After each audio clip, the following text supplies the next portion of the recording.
Microwave में खाना बनाना या गर्म करना इतना आसान होता है जैसे काटो, घोलो और लगा लो। लेकिन हर फायदा अपने साथ कुछ छुपे हुए नुकसान भी लेकर आता है।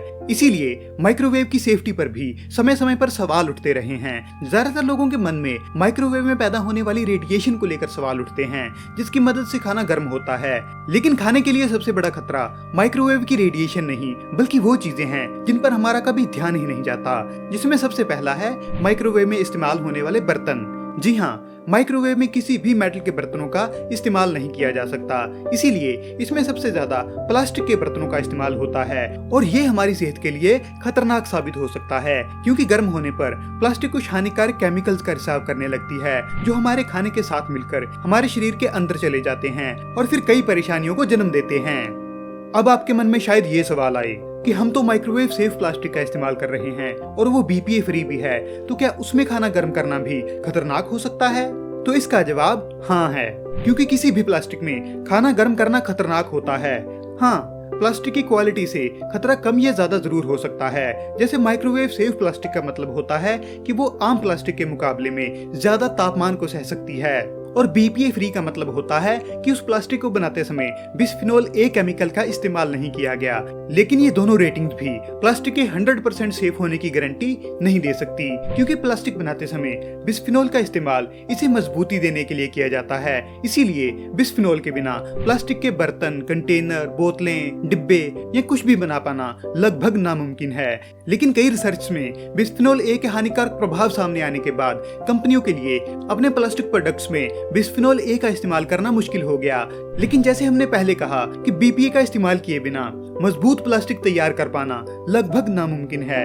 इसीलिए उन्होंने प्लास्टिक प्रोडक्ट्स में बिस्फिनोल ए के बजाय बिस्फिनोल फैमिली के ही दूसरे केमिकल जैसे बिस्फिनोल पी, बिस्फिनोल एफ या ऐसे ही किसी और सिमिलर केमिकल का इस्तेमाल शुरू कर दिया, जिससे प्लास्टिक भी मजबूत हो पाए और वो अपने प्रोडक्ट पर बीपीए फ्री भी लिख पाए। लेकिन असल में बीपीए फ्री प्रोडक्ट्स में भी बीपीए से मिलते जुलते केमिकल मौजूद होते हैं, जो बीपीए से चाहे थोड़ा कम ही लेकिन शरीर को प्रभावित जरूर करते हैं। इसीलिए माइक्रोवेव में जितना हो सके प्लास्टिक का इस्तेमाल करने से बचें, और सिंगल यूज प्लास्टिक या पैकिंग में इस्तेमाल होने वाली प्लास्टिक का तो माइक्रोवेव में बिल्कुल भी इस्तेमाल न करें, क्योंकि ये प्लास्टिक इतनी गर्मी को सहने के लिए बनी ही नहीं होती। प्लास्टिक की बजाय आप कांच या सेरेमिक से बने बर्तनों का इस्तेमाल कर सकते हैं, जो खाने के लिए ज्यादा सेफ माने जाते हैं।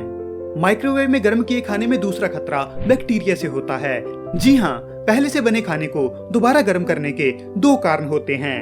पहला कि गरम गरम खाना ज्यादा स्वाद लगता है, और दूसरा कि समय के साथ उसमें पैदा होने वाले बैक्टीरिया की ग्रोथ को रोका जा सके। लेकिन जब हम खाने को माइक्रोवेव में गर्म करते हैं तो स्वाद के लिहाज से खाना गर्म तो हो जाता है, लेकिन उसमें बैक्टीरिया के बचे रहने के चांस जरूर बने रहते हैं। ये चीज शायद आपने भी महसूस की होगी कि माइक्रोवेव खाने को एक बराबर गर्म नहीं करता, बल्कि कुछ जगह से खाना बहुत ज्यादा गर्म हो जाता है और कुछ जगह से ये ठंडा ही रह जाता है। और ऐसा स्टैंडिंग माइक्रोवेव्स के कारण होता है, जिनकी मदद से खाना गर्म किया जाता है। खाने के जिस हिस्से पर माइक्रोवेव्स पड़ती हैं वहाँ वो गर्म हो जाता है, और जहाँ ये नहीं पड़ती वहाँ से खाना ठंडा ही रह जाता है, और वहीं पर ही बैक्टीरिया के बचे रहने की उम्मीद होती है। हालांकि आज के लगभग सभी माइक्रोवेव्स में रोटेटिंग प्लेट होती है, जो माइक्रोवेव में रखे खाने को लगातार घुमाती रहती है ताकि वो हर जगह से बराबर गर्म हो। लेकिन फिर भी थोड़ी मात्रा में ही सही, लेकिन ये खतरा बरकरार रहता है। इसके अलावा कुछ लोगों के मन में ये सवाल भी रहता है कि क्या माइक्रोवेव में खाना पकाने से उसके न्यूट्रिशन नष्ट हो जाते हैं? तो ये आपके खाना पकाने या गर्म करने के तरीके पर डिपेंड करता है, क्योंकि खाना पकाते समय उसके कुछ न्यूट्रिशन नष्ट होते ही हैं। फिर चाहे आप उसे गैस पर पका रहे हों या फिर माइक्रोवेव में, खाना पकाते वक्त उसके कितने न्यूट्रिशन नष्ट होंगे ये इस बात पर डिपेंड करता है कि उसे कितने टेम्परेचर पर और कितने समय के लिए पकाया गया है। साथ ही कुछ रिसर्च में ये बात भी सामने आई कि आम तरीके के मुकाबले माइक्रोवेव में बने खाने के न्यूट्रिशन कम नष्ट होते हैं, क्योंकि गैस या आग के मुकाबले माइक्रोवेव में खाना पकाने में कम समय लगता है, जिस कारण खाने को तापमान के संपर्क में बहुत ज्यादा नहीं रहना पड़ता। बाकी खाने के न्यूट्रिशन नष्ट होना टोटली इस बात पर डिपेंड है कि आप क्या पका रहे हैं, कैसे पका रहे हैं और कितनी देर तक पका रहे हैं। आज की वीडियो में बस इतना ही। अगर ये जानकारी आपको पसंद आई तो इसे लाइक और शेयर करने के साथ ही चैनल को सब्सक्राइब करना मत भूलें।